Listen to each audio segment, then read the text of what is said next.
J'ai lu un tweet intéressant qui, à mon sens, reflète l'euro de la France. Lamine Yamal, sous Deschamps, il ne joue pas une seule seconde. C'est une folie. Mais sincèrement, dans chaque défaite, dans chaque disqualification, il faut souvent trouver un coupable. Là, en vérité, ça peut être compliqué de trouver un coupable. Ça peut être l'entraîneur, ça peut être la défense, ça peut être un joueur en particulier. Je n'ai absolument rien à dire sur l'euro de Mike Maignan. Patron, incroyable. Je n'ai rien à dire sur la charnière centrale, même si pour moi, Saliba était bien au-dessus d'Upamecano. Je n'ai rien à dire notamment sur les latéraux. J'avais des craintes concernant Jules Koundé. Jules, t'es une machine. T'es incroyable. Hernandez, c'est pareil. J'avais des craintes concernant Kanté. Force est de constater que Kanté est incroyable. J'avais des craintes sur Chouameni qui revenait de blessure. J'avais des craintes sur Rabiot. Ils ont coché des cases, même si Chouameni, pour moi, c'est peut-être un petit peu le maillon faible de ce milieu. S'il faut vraiment trouver quelque chose de négatif à redire sur les prestations de l'équipe de France, en revanche, je vais pas forcément être tendre avec le reste de l'équipe. Mais pour moi, le premier coupable, c'est Didier Deschamps. Sincèrement. Et je ne vais même pas me cacher sur c'est la faute de tel joueur, tel joueur, tel joueur. C'est la faute de Didier Deschamps.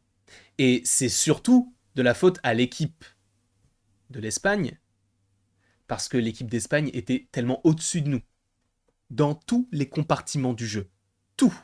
Bravo à l'Espagne, ils étaient meilleurs du début à la fin. Ça, c'est clair et net. Que ce soit Lamine Yamal, que ce soit Fabian Ruiz, même, je dis n'importe quoi, Laporte, tous, ils étaient tous concernés et concentrés. Ce qui n'était pas le cas de notre attaque. Sur ce match-là, aucun reproche à Colomwani. Je n'aime pas le joueur, je ne vais pas vous mentir. Je l'ai suivi toute la saison, je l'ai suivi notamment sur l'Euro, donc je sais de quoi je parle. Colomwani, sur ce match-là, il a fait ce qu'il avait à faire. Il n'a pas touché énormément de ballons, mais quand il a fallu marquer, il a marqué. Je n'ai rien à dire sur Colomwani. Rien. Du tout. En revanche, sur l'attaque, il faut revenir sur des choix. Des choix qui, pour moi, ont totalement détruit l'activité offensive de l'équipe de France. Thuram n'a pas joué sur ce match-là et fort heureusement. Parce qu'il est vraiment mauvais. Griezmann, j'ai pas compris son euro. Tantôt sympa, tantôt médiocre. Ça dépend des matchs. Mais surtout, un duo qui, pour moi, vraiment était sur cet euro dans sa globalité catastrophique, c'est Kylian Mbappé, Ousmane Dembélé. Je ne comprends même pas qu'Ousmane Dembélé ait été nommé joueur du match contre le Portugal. Ça n'a aucun sens quand tu vois le match de Koundé, quand tu vois le match de Maignan. Mais bref. Commençons par Dembélé, si vous le voulez bien, avant évidemment de finir sur Didier Deschamps, parce que pour moi c'est lui le grand artisan de cette défaite à l'Euro. Parce que pour moi, c'est quand même incroyable. On a une équipe incroyable sur le papier, jusqu'à l'attaque. Parce qu'Ousmane Dembélé, je ne sais plus qui disait ça, je ne sais plus quel entraîneur le disait, mais Ousmane Dembélé, si tu lui donnes de la précision et de la finition, c'est le meilleur joueur du monde. Mais il n'a aucune finition, il n'a aucune précision. Vous vous rendez compte que là, il y a une stat là, qui a été donnée durant le match. Sur une dizaine de centres, il en a réussi un. Je le répète, sur une dizaine de centres, il en a réussi un. Un seul. Ok? Un seul. Un seul. C'est très bien, il fait de superbes contrôles, ça y a aucun souci. Il est très rapide, il est technique, mais il ne sait pas finir une action. C'est un attaquant. Il y a un problème. Il avait bien fini la saison avec le Paris Saint-Germain, mais au tout début de la saison, c'était pas bon. Et là, c'est le Ousmane Dembélé du début de saison. Je ne vais pas remettre en cause tout son talent parce qu'il est extrêmement talentueux, mais frérot, t'es ignoble en précision, c'est une dinguerie. Sincèrement. Tu fais tout bien, sauf le dernier geste, à chaque fois. À chaque fois. C'est la même chose. À chaque fois. C'est une dinguerie. J'ai hâte de savoir comment ça va se dérouler pour la saison prochaine avec le Paris Saint-Germain. Sincèrement. Évidemment, comment ne pas parler de cette élimination sans parler du capitaine de l'équipe, Kylian Mbappé, qui n'en est pas du tout le capitaine, hein, je ne vais pas te mentir. Ouais les gars, le penalty c'est un geste technique, le penalty t'étais où? Tu étais où durant 7 euros? Là, il n'y a pas d'excuse du masque, pas de masque. Il n'y a pas d'excuse. Oh, attends. En fait, le problème que j'ai aujourd'hui, c'est que les élections m'ont un peu miné, tu vois. Non, j'étais pas bien, j'étais un peu. Ah non, là, aujourd'hui. Ah non, non, non. Là, je vais pas te mentir, j'ai appris que mon frère n'avait pas eu le bac du premier coup. Ah non, je sens que le match ne va pas forcément aller dans mon sens, en ma faveur. Tu te fous de la gueule de qui? Un capitaine, ça vacille? Je ne crois pas. Hein? Tu n'es pas un capitaine. Encore moins à l'époque au Paris Saint-Germain et aujourd'hui en équipe de France. C'est honteux que ce soit lui notre capitaine. Mbappé a fait une passe D. Très bien. Et Mbappé, en fait, le truc, c'est que s'il arrêtait d'ouvrir sa gueule pour rien du tout, je me dirais, il n'a pas fait un très bon match, mais il a fait une passe D. Un peu comme Colomani. Colomani, il se tait. Il ne parle pas. Quand il fait un bon match, on le dit. Quand il fait un match médiocre, on le dit. Kylian Mbappé, depuis des mois, t'es dégueulasse. Sincèrement. Et tu te crois le meilleur. Tu penses que tu es le meilleur joueur du monde. À une époque, tu l'étais supposément. Tu l'étais même tout court. Mais aujourd'hui, tu l'es. Tu n'arrives même pas à passer Jesus Navas. Jesus Navas, sur FIFA 14, il était déjà plus vieux que toi. Il y a 10 ans, il était plus vieux que toi, frérot. T'arrives pas à le passer. C'est Jesus Navas. Et en plus de ça, c'est pas un défenseur. Tu es Kylian Mbappé. C'est ton but de créer des différences. Vous l'avez vu réussir un seul 1 contre 1. Un seul. Et qu'on ne me dise pas, oui, mais il n'était pas dans les bonnes dispositions, la défense de l'Espagne à droite, c'était dur. Barcola, il est rentré côté gauche, il a tout éteint. Il a tout éteint. Barcola, il est passé à chaque fois. Qu'on ne me dise pas, non, il est perturbé, non, non, les élections, oh, le bac de son frère. Frérot, t'es un professionnel, t'es censé être le capitaine de cette équipe, t'es censé être le scoreur de l'équipe. Tu es où? Et on va forcément après retourner la faute sur. Mais c'est à cause de sa pré-saison du Paris Saint-Germain, il ne s'est pas bien préparé. C'était il y a 1 an. Il y a 1 an, frérot. C'est une dinguerie. Il y a 1 an. Faut arrêter de lui trouver des excuses. Je l'avais déjà dit lors du match précédent, lors de notre explication. C'est honteux. Comment ce mec est capitaine de l'équipe?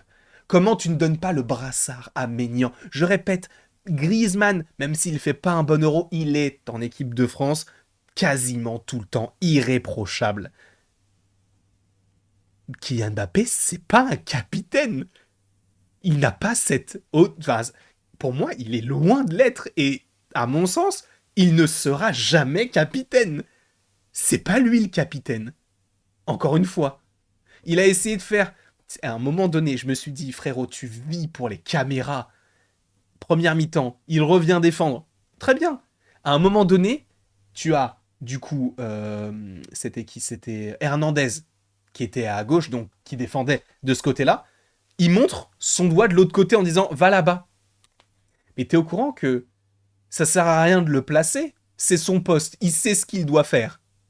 Donc le fait que tu dises, ouais, toi, là, là, ça sert à rien de faire ça pour les caméras en disant, non, mais il a donné quelques petites instructions. On s'en branle. On n'en a rien à foutre. Sincèrement. Non, mais il avait dit, en fait, de se déplacer d'un demi-millimètre. On s'en branle. C'est aussi simple que ça. Arrête de vivre pour les caméras, mon ref. Parce que les caméras, elles sont braquées sur toi durant tout le match, donc il n'y a pas de souci.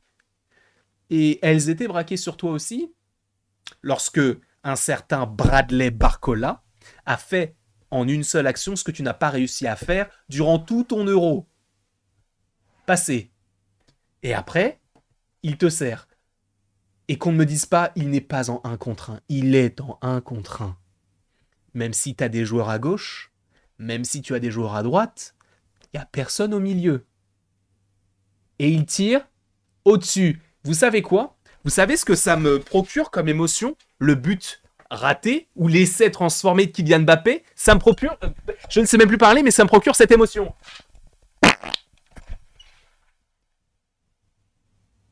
Est-ce que c'est bon pour toi ou pas? De la grosse chiasse. Tu t'es chié dessus. Moi non, je vous jure. Non, je suis bien. Là, je suis à l'aise, là. Tu t'es chié dessus. Tu n'es pas capitaine. Tu n'es pas le meilleur joueur du monde que tu penses être. Tu n'es qu'un ailier gauche du Real Madrid. J'ai hâte de te voir la saison prochaine. Sincèrement. Que ce soit en équipe de France ou que ce soit avec l'Espagne. J'ai hâte de te voir là-bas. Sincèrement. Tu vas peut-être réussir. Mais j'ai hâte. J'ai hâte. Sincèrement. Et qu'on arrête de lui trouver des excuses. Le masque. Les élections. Arrêtez. Arrêtez. Ça en devient ridicule. Bappé, t'es pas bon, assume. T'es capitaine de l'équipe, prends tes responsabilités. Arrête de rejeter la faute de... Non mais ouais, quand je suis avec Pogba, bah, c'était beaucoup plus simple, tu cours et il te la passe. Ils sont tes appels là. T'as des joueurs qui peuvent faire des passes, t'en as eu l'occasion là tout à l'heure. Kamavinga t'a fait une superbe passe. Qu'est-ce que ça a donné? Rien. C'était pas de ta faute à ce moment-là, oui, mais le reste, si. Et là, j'aimerais, sincèrement, qu'on arrête du côté du staff, parce que là, ça va être la parenthèse Didier Deschamps, j'aimerais qu'on arrête de glorifier Kylian Mbappé. T'es mauvais, tu sors. T'es pas Messi. T'es pas le Ronaldo d'antan. T'es Kylian Mbappé. T'es censé faire la différence. Quelle différence as-tu fait ce soir? Le seul but que tu as mis à l'Euro, c'est un penalty contre la Pologne. Il n'y a pas de quoi se réjouir. Tu n'es pas le joueur que tu penses être. Sincèrement. Sincèrement. Faut arrêter de le glorifier. Faut arrêter de dire oui, mais... Non, non, non. T'es pas bon, tu sors. Tu t'appelles Bappé, tu t'appelles un tel. On s'en branle. T'es pas bon, tu sors. Ok? Je trouve ça ridicule. Parce que là, on va venir sur Didier Deschamps. Didier Deschamps. Merci pour 2016. Merci pour 2014 avant ça. Les quarts de finale, c'était très cool. 2016, la finale, on l'a raté. C'est pas grave. 2018, bravo! Vraiment. C'est sincère. Là, ça avait l'air d'être pas forcément très sincère, mais ça l'était. 2021, 2022, ah ouais, quand même. Là, je vais pas te mentir, c'est fini. Ça fait 10 ans, frérot. Plus de 10 ans, ça fait 12 ans que t'es là.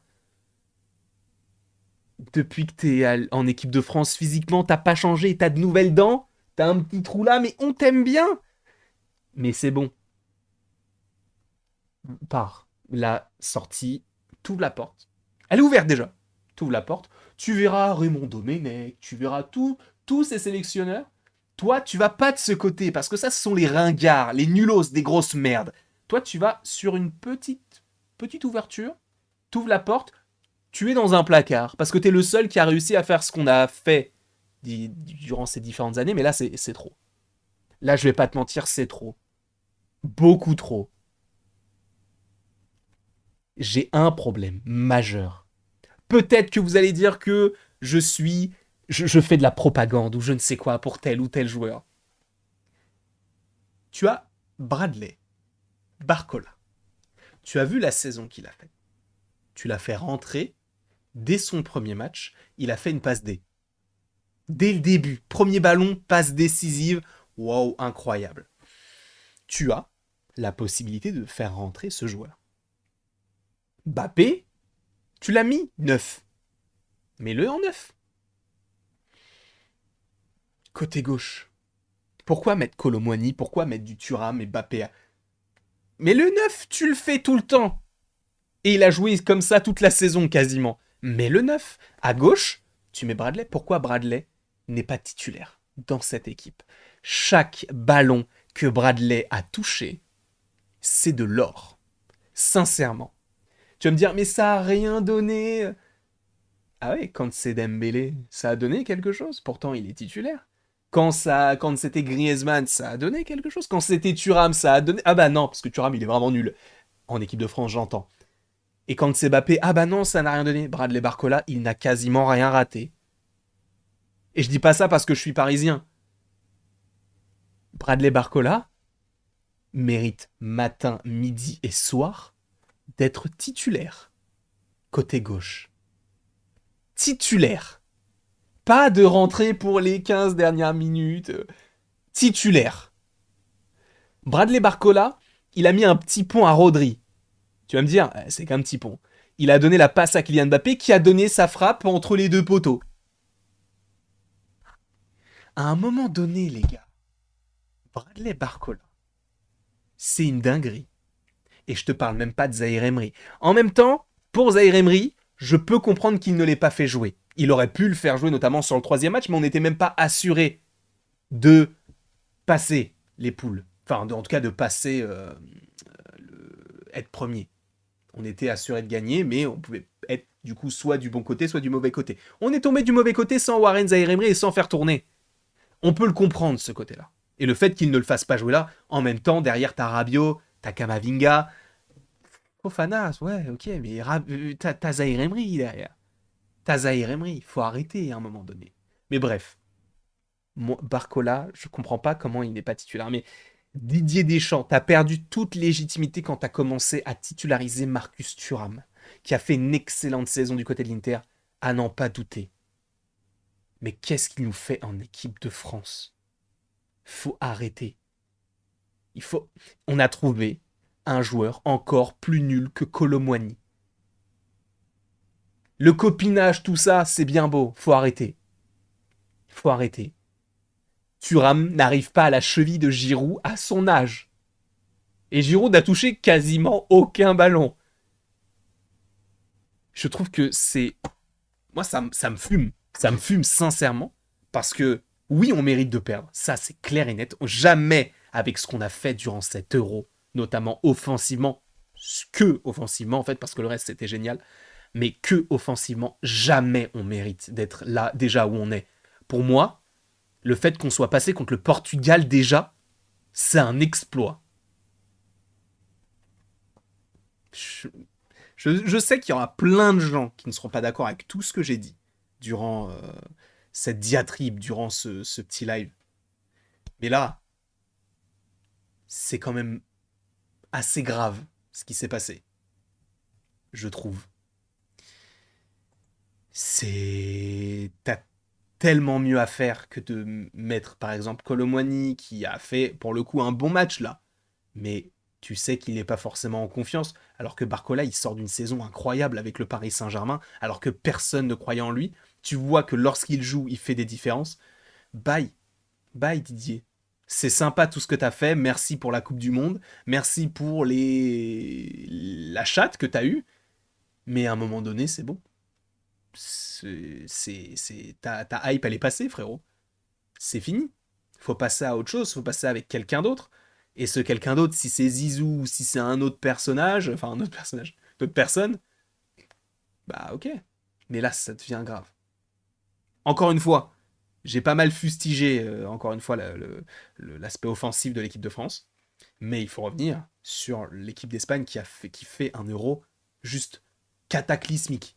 C'est une dinguerie ce qu'ils font. Ils sont trop forts et sincèrement, ceux qui vont la gagner, c'était soit l'Allemagne, soit l'Espagne. L'Angleterre, je les vois pas gagner. Peut-être contre les Pays-Bas, hein. Peut-être. Mais ouais, je crois pas à un non sacre de l'Espagne. Pour moi, ce sera l'Espagne et personne d'autre. Je vous avoue que je suis même pas chaud à l'idée de regarder le match samedi soir. Je vais même aller plus loin, c'est que je m'en branle, sincèrement. Parce que si c'est pour nous ressortir la même purge, si c'est pour faire une petite finale, pour être savoir qui est troisième, qui est quatrième, on s'en branle. Sincèrement, je m'en branle. Ça m'intéresse pas. Ça m'intéresse pas. J'ai assez donné, je pense, là, avec ce qu'on nous propose comme purge. Et là, en vrai, c'est chiant, il se passe rien. Je parle offensivement, encore une fois. En tout cas, là, moi, je vais aller chier, dormir, parce que c'est nécessaire. Et j'en ai marre, surtout. J'en ai marre. Passons à autre chose. La prochaine compétition de cette envergure, ce sera en 2026, la Coupe du Monde. Normalement, Didier Deschamps sera toujours là, si je ne dis pas de bêtises. En tout cas, je crois qu'il a été conservé jusqu'en 2026. Mais à un moment donné, faudra faire autre chose. Il faudra passer à quelqu'un d'autre, il faudra avoir un autre visuel, quoi. Parce que là, ça devient un peu grave. En tout cas, je vous remercie beaucoup d'avoir regardé la vidéo. N'hésitez pas à l'aimer, à la partager, à la commenter, à vous abonner. Bref, faites ce que vous voulez. Et après tout ceci, il ne me reste donc plus qu'à vous dire à la prochaine pour la prochaine.